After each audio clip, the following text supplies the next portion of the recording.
আমরা বড্ড বেশি সুখী হতে চাই, আর স্বাভাবিক, এটাই সবার কামনা, সবার বাসনা।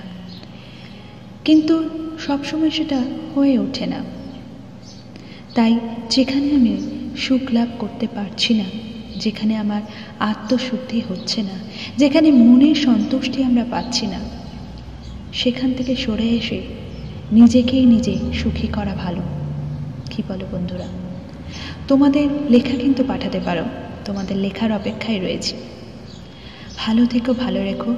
মাধুরী আবার হাজির হবে তোমাদের মনের কথা নিয়ে। Till then, tata. আবার নেক্সট ভিডিওতে দেখা হচ্ছে।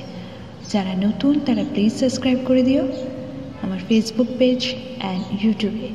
আর যারা অলরেডি যোগ করেছো তাদের জন্য তো অনেক ভালোবাসা রইল। ভালো থেকো।